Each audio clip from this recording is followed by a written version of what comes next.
Hello students. आज एक बार फिर से हम लोग आमने सामने हैं और एक नई वीडियो के साथ में pair of linear equation in two variables. इस कॉन्सेप्ट का आपको कोर कॉन्सेप्ट का वीडियो कल मिला होगा। इसके बाद में आज हम लोग इसी टॉपिक के पीवाईपी क्वेश्चंस को डिस्कस करने जा रहे हैं। डिस्कशन शुरू करने से पहले मैं आपको फिर से वो चीज याद दिलाऊंगा कि अगर आप इस चैनल पे नए हैं तो इस चैनल को सब्सक्राइब कीजिए, लाइक कीजिए, शेयर कीजिए और बेल आइकन जरूर क्लिक करिए जिससे कि आने वाले वीडियो का आपको नोटिफिकेशन मिले। तो चलिए बिना किसी देरी के स्टार्ट करते हैं। आज हम लोग जो पीवाईपी क्वेश्चन स्टार्ट करने जा रहे हैं उसके पहले जहां पे मैंने आपको बताया था कि अलजेब्रिक मेथड दो हैं लीनियर इक्वेशन को सॉल्व करने के। फर्स्ट है हमारा सब्स्टिट्यूशन मेथड और सेकंड है हमारा एलिमिनेशन मेथड। सब्स्टिट्यूशन मेथड और एलिमिनेशन मेथड ये दोनों हम लोग इस इक्वेशन से ही सीखेंगे। मैं आपको इस इक्वेशन में बताऊंगा कैसे सब्स्टिट्यूशन मेथड अप्लाई कर सकते हैं, कैसे एलिमिनेशन मेथड अप्लाई कर सकते हैं। एग्जाम में हालांकि दोनों में से कुछ नहीं पूछते हैं कि आपको किस मेथड से सॉल्व करना है, आपको बस सॉल्व करना होता है। तो आप स्टार्ट करते हैं हम लोग। Solve for x and y। x plus y is equal to 6 and 2x minus 3y is equal to 4। तो इसमें अब हम लोग देखते हैं कि सब्स्टिट्यूशन मेथड कैसे अप्लाई करते हैं। तो पहले हम लोग सब्स्टिट्यूशन मेथड देखते हैं। हम लोग यहाँ पे लिख लेते हैं x plus y is equal to 6 and 2x minus 3y is equal to 4। तो सबसे पहले दोनों में से किसी इक्वेशन से भी आप एक किसी वेरिएबल की वैल्यू निकाल लीजिए। x प्लस तो हमारे लिए ये इजी रहेगा, यहां से x या y किसी भी एक की वैल्यू निकाल के और दूसरे में उस y को सब्स्टिट्यूट, उस वेरिएबल को सब्स्टिट्यूट कर देंगे। जैसे मैं यहां से x की वैल्यू निकाल रहा हूं तो x इज इक्वल टू हो जाएगा 6 माइनस वाई। अब इसको हम लोग इस वाली इक्वेशन में रख देते हैं, यानी कि इस सेकंड इक्वेशन में 2x minus 3y is equal to 4 में x की वैल्यू सब्स्टिट्यूट कर देते हैं। तो 2x की वैल्यू हो जाएगी 6 minus y minus 3y is equal to 4। इसको थोड़ा सा सिंप्लीफाई करते हैं। 12 minus 2y minus 3y is equal to 4। ये हो गया 12 minus 5y is equal to 4 and minus 5y is equal to 4 minus 12. This is minus 8 minus 5y, minus से minus cancel, then y is equal to 8 upon 5। ये हमारे पास में y की value आ गई। अब हमको x की वैल्यू निकालनी है तो हम लोग क्या करेंगे, हम लोग ये जो वैल्यू है इसमें y की वैल्यू पुट कर देंगे। तो y की वैल्यू क्या हो जाएगी, x की वैल्यू क्या हो जाएगी, x is equal to 6 minus y की वैल्यू हमारे पास 8/5 है, 8 अपॉन 5। इसको सॉल्व करेंगे 30 माइनस 8 अपॉन 5 यानी कि 22 अपॉन 5। ये हमारे पास x की वैल्यू आ गई। तो इस तरीके से हम लोग सब्स्टिट्यूशन मेथड से x और y की वैल्यू सॉल्व कर सकते हैं। अब हम लोग देखते हैं नेक्स्ट मेथड यानी कि एलिमिनेशन मेथड। तो एलिमिनेशन मेथड मैं इसको यहां से रिमूव कर देता हूं। या रिमूव करने से अच्छा है मैं इसको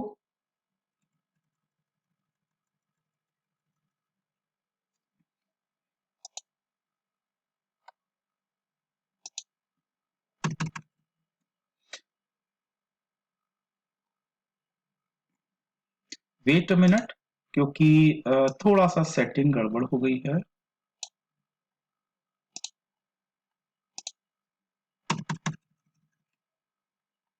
ठीक है, और इसको थोड़ा सा कर लेते हैं नीचे। ओहो, ठीक है। तो मैंने इसलिए बोला क्योंकि यहाँ पे फिर वो आपके पास जो क्लास नोट्स रहेगा तो उसमें रहना चाहिए। तो मैं यहाँ पे डाल देता हूं पहला कि ये हमारे पास में है सब्स्टिट्यूशन मेथड। Substitution method. ठीक है, अब हम लोग आते हैं एलिमिनेशन मेथड में।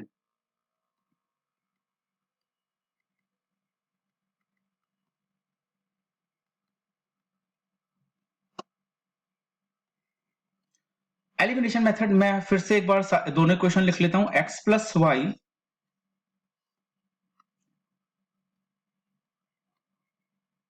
Is equal to 6 and 2x minus 3y, इसको इधर लिख लेते हैं, and 2x minus 3y is equal to 4। ठीक है, एलिमिनेशन मेथड में किसी एक एलिमेंट को हमको एलिमिनेट करना होता है, यानी हटाना होता है। कैसे हटाएंगे? अब देखिए, जैसे यहाँ पे 3y है, यहाँ पे y है, तो अगर हम लोग इस दोनों इक्वेशन को ऐड करें और दोनों सेम हो, यानी कि -3y है, ये +3y हो, ये +3y हो और ये -3y है, तो इनको ऐड करेंगे तो ये कैंसिल आउट हो जाएंगे। तो एक काम करते हैं कि इक्वेशन इसमें 3 का मल्टीप्लाई कर देते हैं, तो ये इक्वेशन अब क्या हो जाएगी, हमारे पास हो जाएगी x, wait a minute, yes, बहुत ज्यादा आ जाता है ये, तो ये हो जाएगी हमारे पास में 3x plus 3y is equal to 18, right. अब हम लोग क्या करते हैं, इस इक्वेशन 1 को और इस इक्वेशन 2 को हम लोग ऐड कर देते हैं। ऐड द इक्वेशंस 1 एंड 2, तो ऐड करेंगे तो क्या हो जाएगा, ऊपर था हमारे पास में क्या था, 3x plus 3y, sorry 3x plus 3y is equal to 6, sorry अब 18 हो गया है, 18 and 2x minus 3y is equal to 4। Add करेंगे, ये कैंसिल आउट, 3 और 2 5, 5x इज इक्वल टू 18 और 4 22, then x is equal to 22/5। ठीक है, सेम आंसर आ रहा है। देखिए x की वैल्यू यहाँ पे भी इसी मेथड से इतनी आ रही थी, सब्स्टिट्यूशन मेथड से, और एलिमिनेशन से भी इतनी आ रही है, अलग अलग नहीं आ सकती है। x और y की वैल्यू तो सेम ही आएगी ना, मेथड कोई भी हम लोग फॉलो करें। अब क्या करते हैं कि जो x की वैल्यू आई, किसी भी एक इक्वेशन में इसकी वैल्यू रख दो, इसमें रख दो, इसमें रख दो, इसमें रख दो, किसी में भी रख दो x की वैल्यू, तो वहां से हम लोग y की वैल्यू फाइंड आउट कर सकते हैं। तो मैं इस वाली इक्वेशन में रख रहा हूं, तो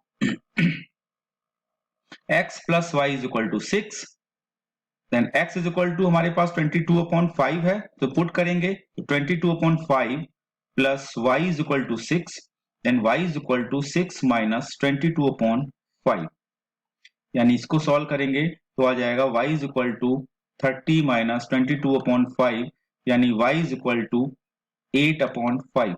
हमारे पास y की वैल्यू कितनी आ गई, 8/5। हम लोग ऊपर चेक करते हैं, 8/5 ही वैल्यू आई थी, इसका मतलब ये हमारे आंसर सही हैं। तो ये दोनों मेथड है हमारे, सब्स्टिट्यूशन मेथड और एलिमिनेशन मेथड, राइट। चलिए, तो इस इक्वेशन से आपने दोनों मेथड सीख लिए। अब हम लोग बढ़ते हैं क्वेश्चंस की तरफ। यहाँ पे मैं सिंपल प्रॉब्लम है, और ये सिंपल प्रॉब्लम पीवाईपी की है, प्रीवियस ईयर पेपर्स में जो क्वेश्चंस आए हैं ये वो हैं। इसके साथ ही प्रैक्टिस करने के लिए यहाँ पे जो मैंने क्वेश्चन लिए हैं वो क्वेश्चन मैंने टाइप वाइज लिए कि इस टाइप के क्वेश्चन होते हैं। प्रैक्टिस क्वेश्चंस के लिए आपको लगभग 50 to 60 क्वेश्चंस हर एक टॉपिक में मिलेंगे, तो इस टॉपिक के भी 50 to 60 क्वेश्चंस की अलग अलग प्रैक्टिस शीट मिलेगी आपको, जिसका लिंक डिस्क्रिप्शन बॉक्स में रहेगा या फिर आपके ग्रुप पर भी सेंड करी जाएंगी, वहां से आप इसको डाउनलोड कर सकते हैं और प्रैक्टिस कर सकते हैं। तो क्वेश्चन है हमारे पास में, find out whether the following pair of linear equations are consistent or inconsistent। Equations हैं हमारे पास में 5x minus 3y is equal to 11 and minus 10x plus 6y is equal to minus 22। ये दो इक्वेशन है। अब कंसिस्टेंट है या इनकंसिस्टेंट है वो कैसे निकालते हैं हम लोग अलजेब्रिक मेथड में। मैंने लास्ट वीडियो में आपको बताया था कि कंसिस्टेंट और इनकंसिस्टेंट अगर हमें देखना है कि कोई इक्वेशन है कि नहीं, तो कैसे देखेंगे हम लोग, इनकी पहले तो कंपैरिजन करवाएंगे a1x plus b1y plus c is equal to 0, c1, and a2x plus b2y plus c2 is equal to 0 से। तो यहाँ पे a1 की वैल्यू आ गई, a1 की वैल्यू आ गई 5, b1 की वैल्यू आ गई -3 एंड c1 की वैल्यू आ गई। अच्छा, अब देखो यहाँ पे इज इक्वल टू 0 में है, तो अगर हम लोग यहाँ पे थोड़ा सा अगर चेंज करें इसको, तो यहाँ पे कैसे चेंज करेंगे? थोड़ा सा इसको चेंज कर लेते हैं। देखो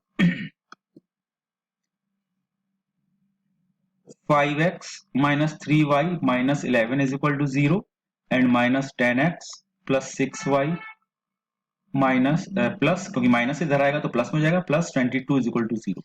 तो अब c1 की वैल्यू कितनी दिख रही है? -11, और यहाँ पे a2 की वैल्यू है हमारे पास, इसको ब्लैक से रहने देते हैं, a2 की वैल्यू है हमारे पास -10, b2 की वैल्यू है 6 और c2 की वैल्यू है 22। तो ये हमारे पास a1 a2 की वैल्यू निकल आई।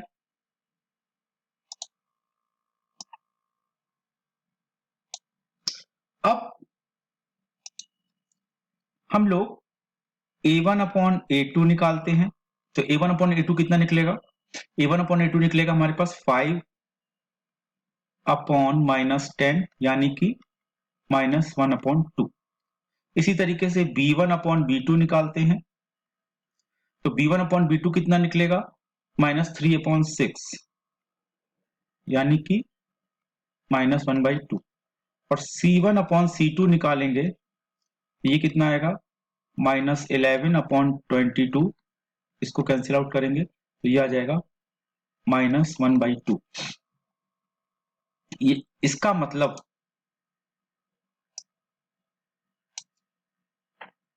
मतलब यहां से हम लोगों ने जो कल कंडीशंस पढ़ी थी, क्या कंडीशंस थी?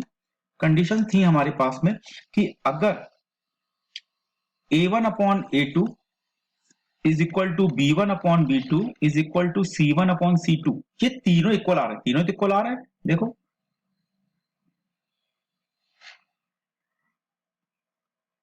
ये सारे के सारे -1 अपॉन 2 हैं, तो तीनों के तीनों अगर इक्वल आ रहे हैं तो इसका मतलब ये क्या है? ये कंसिस्टेंट है और कोइंसाइड है। ये भी हम लोग देख सकते हैं, क्योंकि कंसिस्टेंट अगर है हमारी तो कोइंसाइड यहाँ पे नहीं बोल सकते हैं। क्यों नहीं बोल सकते हैं? क्योंकि a1 अपॉन a2 तीनों के तीनों रेशियो इक्वल है। अगर इनमें से a1 upon a2 is not equal to b1 upon b2 होता तो फिर वहां पे हम लोग जो है यूनिक सोल्यूशन बोलते हैं, लेकिन यहाँ पे तीनों के तीनों इक्वल हैं तो कोइंसाइड भी हैं, तो तीनों रेशियो इक्वल है, तो इसलिए ये हमारे पास में कंसिस्टेंट है। अगर साथ में बोलें कि इसका टाइप भी पूछें, ग्राफिकल रिप्रेजेंटेशन भी पूछें, तो बता सकते हैं कि कोइंसाइड है। यहाँ पे कोइंसाइड भी बता सकते हैं, ठीक है। और यूनिक सोल्यूशन तो हो नहीं सकता, क्योंकि मैं यूनिक सोल्यूशन की बात यहाँ पे क्यों कर रहा हूँ? क्योंकि कंसिस्टेंट दो केस में होता है, या तो यूनिक सोल्यूशन हो या तो कोइंसाइड हो, मतलब इंटरसेक्ट कर रही हो या तो कोइंसाइड हो। तो यहाँ पे हमको इस वाले इंफॉर्मेशन से पता चलता है कि ये कंसिस्टेंट है और कोइंसाइड है। यानी कि अगर हम लोग ग्राफ बनाएंगे तो ऐसे, और दूसरा ग्राफ लेते हैं और दूसरी लाइन भी इसी के ऊपर आएगी, ठीक है। चलिए आगे बढ़ते हैं हम लोग। इफ वी एड, अब यहाँ पे थोड़ी सी रियल लाइफ से कनेक्टेड प्रॉब्लम्स हैं। If we add 1 to the numerator and subtract 1 from the denominator, a fraction reduces to 1, it becomes half if only add 1 to the denominator, ठीक है। तो हम लोग देखो बारी बारी से लेके चलते हैं। पहले हम लोग अज्यूम करते हैं इसमें, late numerator is equal to x and denominator is equal to y। अब अकॉर्डिंग टू क्वेश्चन फर्स्ट इस कंडीशन में क्या बोल रहा है? Add 1 to the numerator and subtract 1 from the denominator, fraction reduces to 1, यानी कि न्यूमरेटर ऊपर वाला होता है तो 1 ऐड कर रहे हैं 1 न्यूमरेटर में यानी कि x प्लस 1, और डिनोमिनेटर में हम लोग 1 माइनस कर रहे हैं, subtract 1 from the denominator, from the denominator है तो y डिनोमिनेटर है, इससे 1 माइनस कर रहे हैं और ये हो रहा है हमारे पास 1। तो इसको थोड़ा सा सिंप्लीफाई कर लेते हैं। सिंप्लीफाई करने से पहले थोड़ी सी हम लोग जगह बना लेते हैं जहां पे हम लोग लिखेंगे। तो यहाँ पे इसको थोड़ा सिंप्लीफाई कर लेते हैं, तो x plus 1 is equal to y minus 1, then x minus y is equal to minus 1 minus 1, यानी x minus y is equal to minus 2। ये इक्वेशन 1 आ गई। ठीक है, ठीक इसी तरीके से हम लोग सेकंड इक्वेशन के लिए काम करते हैं। सेकंड इक्वेशन में क्या बोल रहा है, इट बिकम्स हाफ, कौन becomes, fraction, if we only add 1 to the denominator. ठीक है, तो यानी न्यूमरेटर ऐसे ही रहेगा, डिनोमिनेटर में ऐड कर रहे हैं 1, तो ये हो जाता है हमारा हाफ। तो इसको थोड़ा सिंप्लीफाई कर लेते हैं, 2x is equal to y plus 1, तो 2x minus y is equal to 1। ठीक है, अब इक्वेशन 2, इसको सॉल्व करना है। अब देखो मैंने मेथड बताया था अभी आपको कि या तो सब्स्टिट्यूशन मेथड से या तो एलिमिनेशन मेथड से, किसी भी मेथड से आप इसको सॉल्व कर सकते हैं। तो हम लोग जो भी आपको मेथड अप्लाई करना हो, क्योंकि क्वेश्चन में नहीं लिखा रहता कि किस मेथड से आपको करना है, तो आप कर सकते हैं। मैं यहाँ पे एलिमिनेशन मेथड का यूज कर रहा हूं। तो एलिमिनेशन मेथड के लिए मैं सब्ट्रैक्ट करूंगा, सब्ट्रैक्ट इक्वेशन 1 या इक्वेशन 2 फ्रॉम 1। ठीक है, आप अगर शॉर्ट फॉर्म में लिखना चाहते हैं ना, तो मैं शॉर्ट फॉर्म में लिख देता हूं यहाँ पे, आप अपना लैंग्वेज लिख लीजिएगा। तो इक्वेशन 2 माइनस 1, ठीक है, माइनस कर रहा हूं। तो यहाँ पे कैसे माइनस करेंगे, जगह कम पड़ती जा रही है तो इसको जगह को बढ़ाना पड़ेगा हमको। तो ये है 2x minus y is equal to 1, और ये है हमारे पास x minus y is equal to minus 2। जब भी इस कॉलम फॉर्म में हम लोग माइनस करते हैं तो साइन चेंज हो जाते हैं। साइन कैसे चेंज होंगे, ये प्लस का है तो माइनस, ये माइनस का है तो प्लस, ये माइनस का है तो प्लस। ठीक है, अब ये प्लस माइनस माइनस हो गया, कैंसिल हो गया, और ये यहाँ पे क्या बचेगा हमारे पास में, 2x माइनस एक्स, एक्स, और प्लस 2 1 3, तो x की वैल्यू 3 आ गई। इसी तरीके y की वैल्यू निकालते हैं, किसी भी इक्वेशन में रख दो, तो put the value of x in equation 1। तो इक्वेशन 1 है हमारे पास x minus y is equal to minus 2, x की वैल्यू 3 है, minus y is equal to minus 2, minus y is equal to 3 इधर जाएगा, माइनस 3 हो जाएगा, माइनस 5 कैंसिल हो गया, then y is equal to 5। तो ये हमारे पास में x की वैल्यू 3 और y की वैल्यू 5 आएगी। इसको हम लोग एक बार वेरीफाई कर लेते हैं। हमारे पास में क्या हो गया, यहाँ पे हम वेरीफाई करके दिखाते हैं आपको। फ्रैक्शन हमारे पास हो गया 3/5, है ना, डिनोमिनेटर न्यूमरेटर और डिनोमिनेटर ऐसे था ना, तो 3/5 हो गया। फर्स्ट कंडीशन में क्या बोल रहा है वो, फर्स्ट कंडीशन में बोल रहा है कि अगर न्यूमरेटर में 1 ऐड किया जाए और डिनोमिनेटर में 1 सब्ट्रैक्ट किया जाए,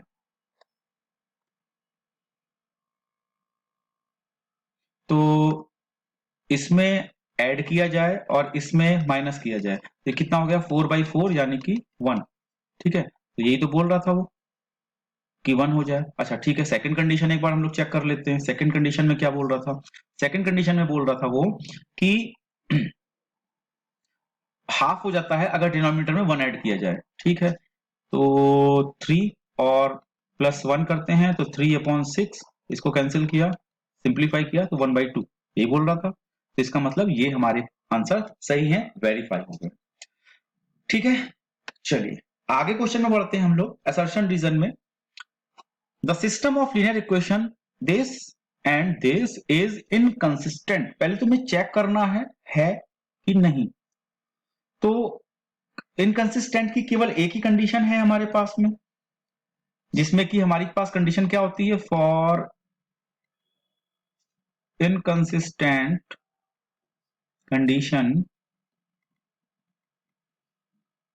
a1 upon a2 is equal to b1 upon b2 is not equal to c1 upon c2।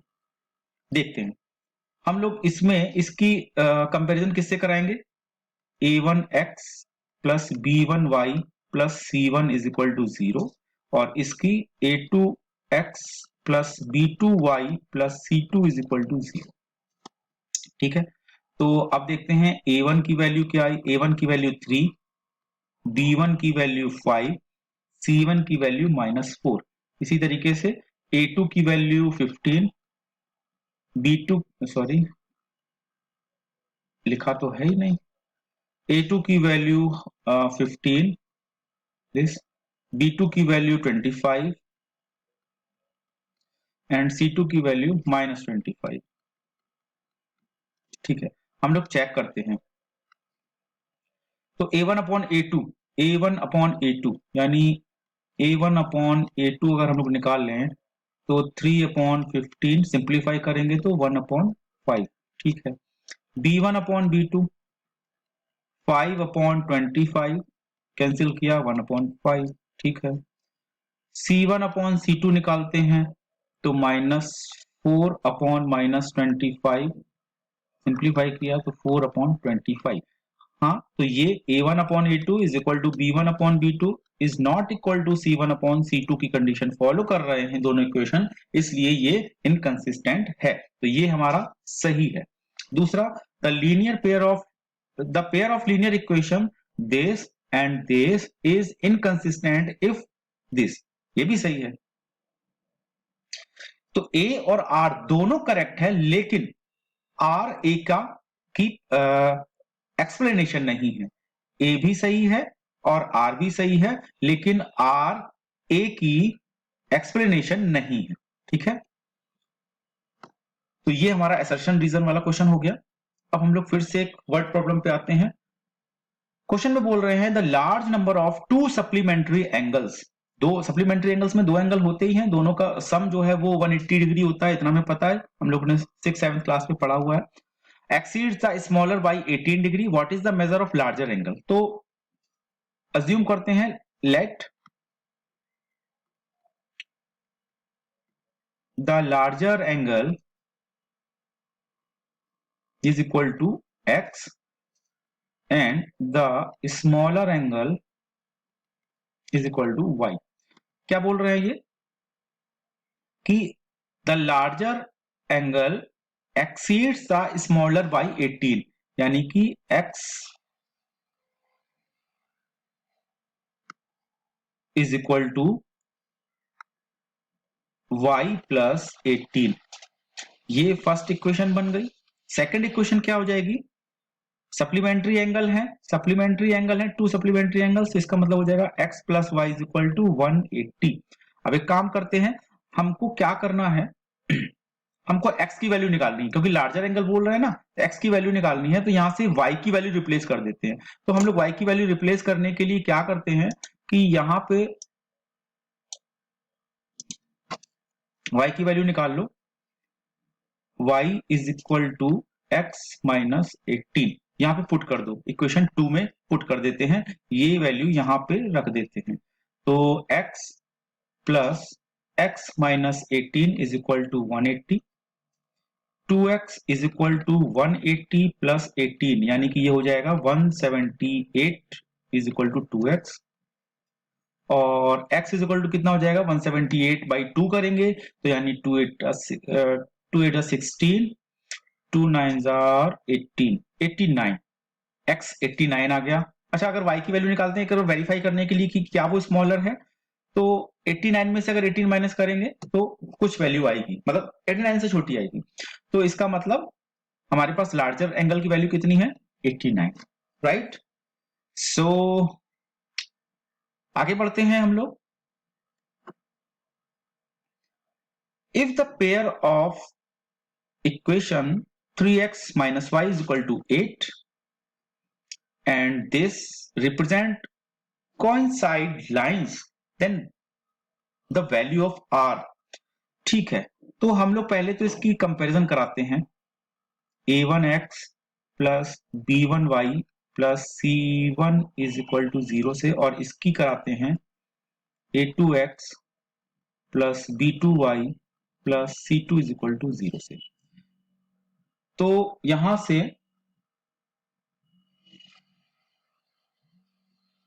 a1 की वैल्यू आ गई हमारे पास में, a1 की वैल्यू आ गई हमारे पास में 3, b1 की वैल्यू आ गई -1 और c1 की वैल्यू आ गई 8। इसी तरीके से यहां से हमारे पास में a2 की वैल्यू आ गई 6, b2 की वैल्यू आ गई -r एंड c2 की वैल्यू आ गई 16। ठीक है, कौन साइड बोल रहे हैं, कौन साइड बोल रहे हैं, तो इसका मतलब क्या हो जाएगा, a1 upon a2 is equal to b1 upon b2 is equal to c1 upon c2। अब देखो, अगर a1 अपॉन a2 और b1 अपॉन b2 करेंगे तो दोनों नंबर है, कोई मतलब नहीं बनता, इसलिए हम लोग या तो a1 upon a2 is equal to c1 upon c2 कर ले। क्यों? क्योंकि कुछ गड़बड़ हुआ है, -r था यहाँ पे, सॉरी,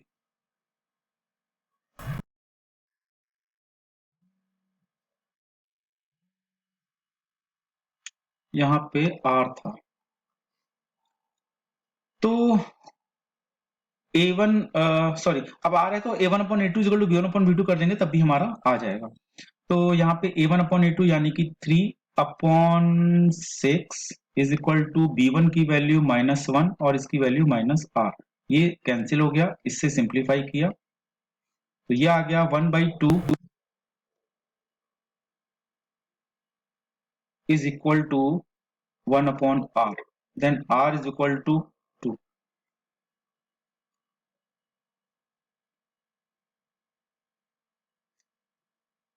ठीक है, r इज इक्वल टू 2 आ गया और यही वैल्यू हमको निकालनी थी। आगे बढ़ते हैं। A lending library has a fixed charge for the first 3 days and the additional charge for the day thereafter। तो इस क्वेश्चन में आपको ये वर्ड प्रॉब्लम जो दिख रही है, इसमें क्या बोलते हैं, lending library has a fix charge for first 3 days, मतलब for first 3 days fix charge है, और thereafter additional charge for each day. After 3 days additional charge, there are additional charges।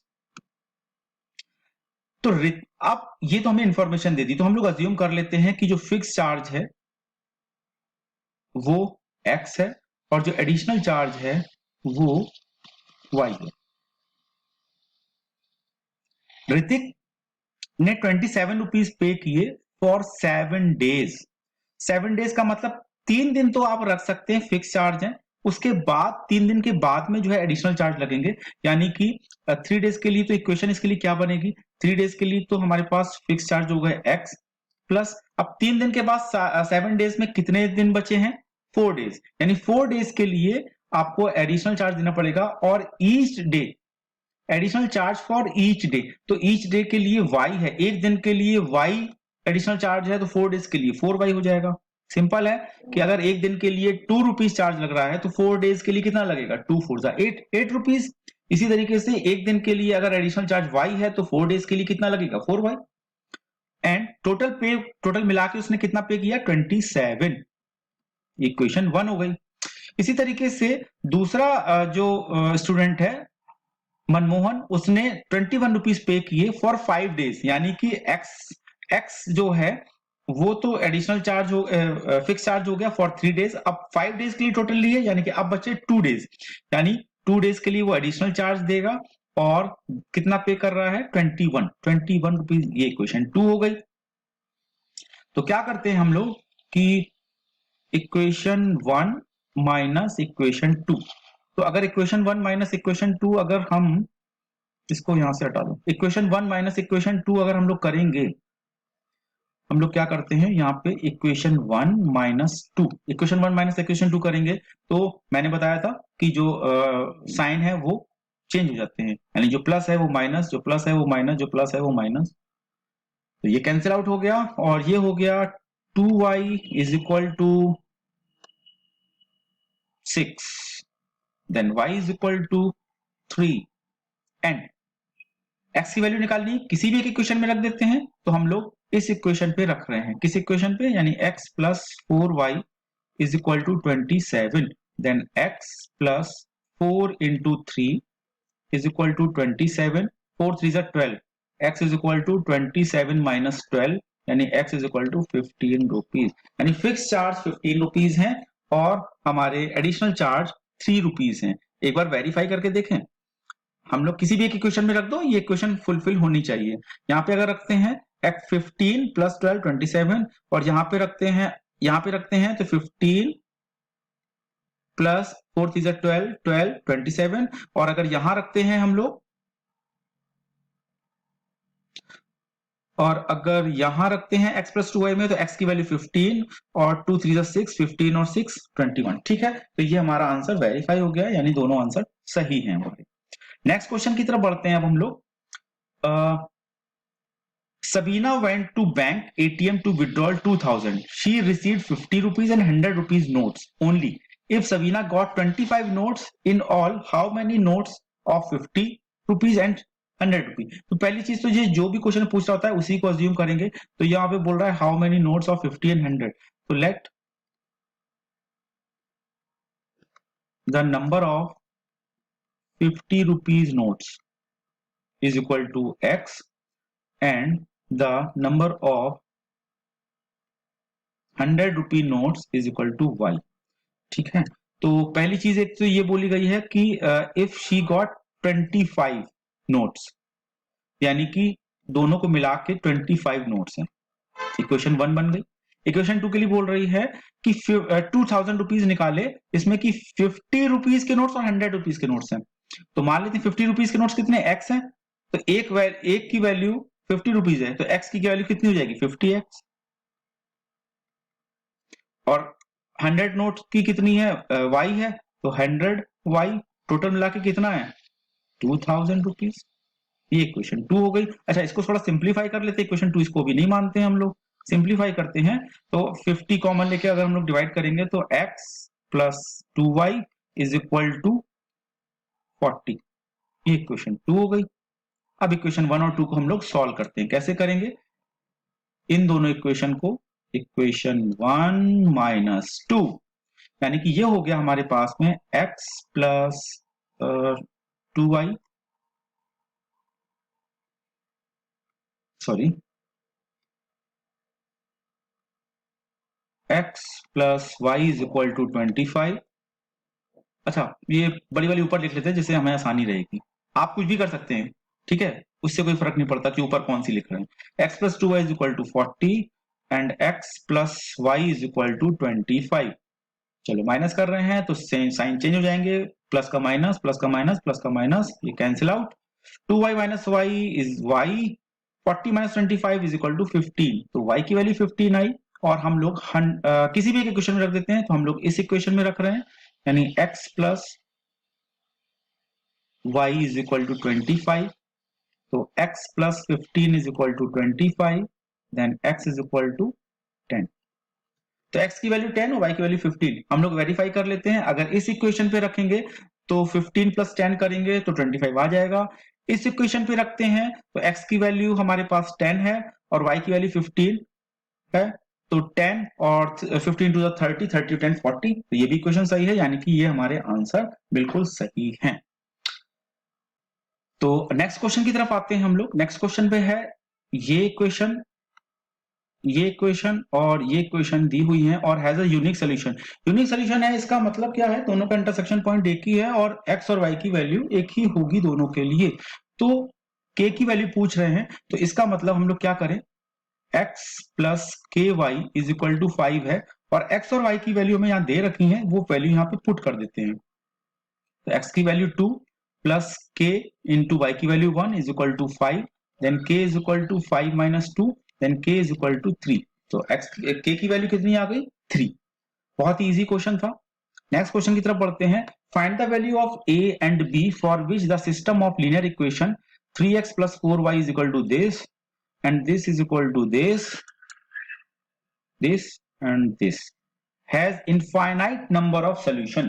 Infinite number of solution अगर हम लोग का है, इसका मतलब वो कैसी है? कोइंसाइड है और a1 upon a2 is equal to b1 upon b2 is equal to c1 upon c2 है। तो पहले तो काम करते हैं कि इनको हम लोग इस फॉर्म में ले आते हैं कि 3x plus 4y minus 12 is equal to 0 and ये है a plus b x plus 2a minus b y minus 24 is equal to 0। अब इनकी हम लोग कंपैरिजन करवाते हैं a1x plus b1y plus c1 is equal to 0 से, और इसी तरीके से इसकी भी a2x plus b2y plus c2 is equal to 0 से। तो a1 की वैल्यू 3, b1 की वैल्यू 4 एंड c1 की वैल्यू माइनस 12, और यहाँ पे a2 की value a plus b, b2 की value 2a minus b and c2 की वैल्यू माइनस 24। यहाँ पे बोल रहा है infinite number of solution. Infinite number of solution के लिए हमारे पास में थोड़ी सी जगह बना ले पहले हमारे पास में, तो बाद में करेंगे हम लोग, ठीक है। तो इनफाइनाइट सोल्यूशन के लिए for infinite solution a1 upon a2 is equal to b1 upon b2 is equal to c1 upon c2, ठीक है। तो a1 अपॉन a2 में हम लोग क्या रखेंगे? 3 upon a plus b, b1 upon b2 में 4 अपॉन, अब 2 का इधर मल्टीप्लाई करेंगे ना तो ये आ जाएगा 2a माइनस 2b, तो यहाँ पे हम वही लिख रहे हैं 2a minus 2b is equal to minus 12 upon minus 24। तो इसको सॉल्व करेंगे। अच्छा, इसको भी हम लोग सिंप्लीफाई कर सकते थे वैसे यहाँ पे, तो इसको हम लोग यहाँ पे ऐसे रहने देते हैं, सिंप्लीफाई करके ही लिख देते हैं 2a माइनस b, इसको इससे कैंसिल कर दिया 2 और इसको इससे कैंसिल कर दिया 2, तो हमारे पास ये फाइनल सिंप्लीफाई होके आ क्या गया?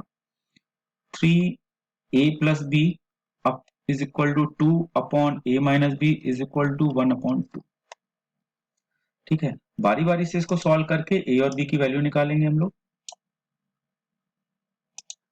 तो पहले हम लोग एक बार करते हैं कि इसको और इसको इक्वल कर देते हैं, तो 3 upon a plus b is equal to 1 upon 2, यानी कि a plus b is equal to 6।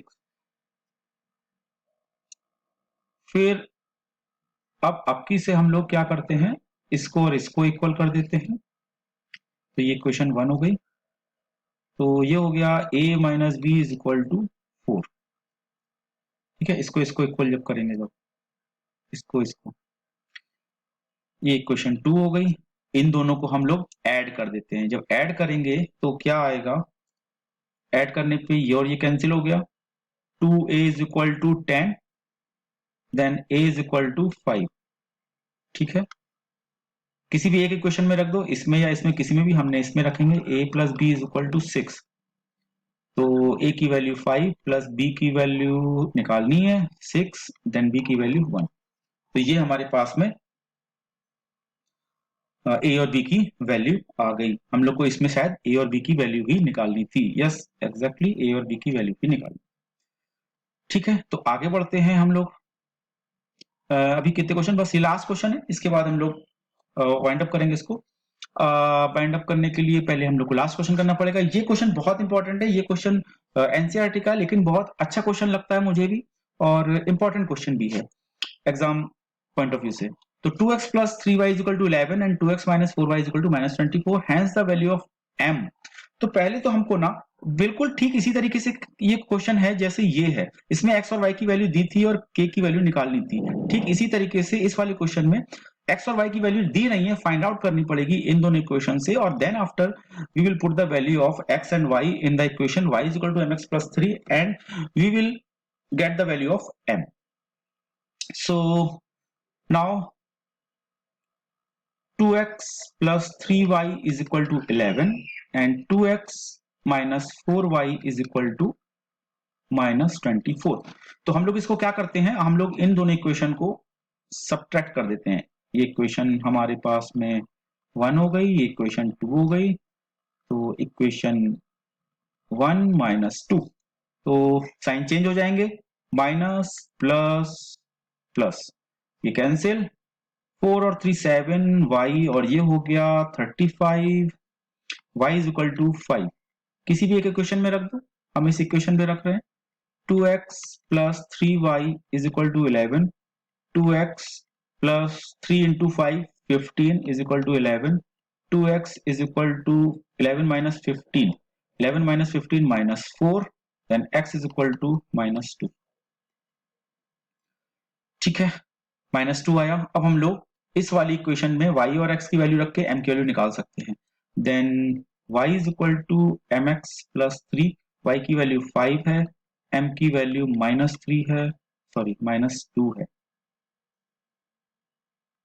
Minus 2 है, प्लस c की वैल्यू कुछ है क्या, c की वैल्यू 3 है, सॉरी mx प्लस c नहीं है, mx प्लस 3 है,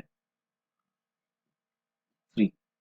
ठीक है, तो ये हो गया minus 2m is equal to 3 इधर जाएगा, 5 माइनस 3 2, देन इसको सॉल्व करेंगे तो m इज इक्वल टू, ये यहाँ पे कुछ मिस्टेक करेंगे, 5 माइनस 3, तो minus 2m is equal to 2, then m is equal to minus 1, तो m की वैल्यू यहाँ पे माइनस 1 आ गई. तो स्टूडेंट्स ये थे हमारे कुछ type wise PYP questions on the concept of pair of linear equation in two variables.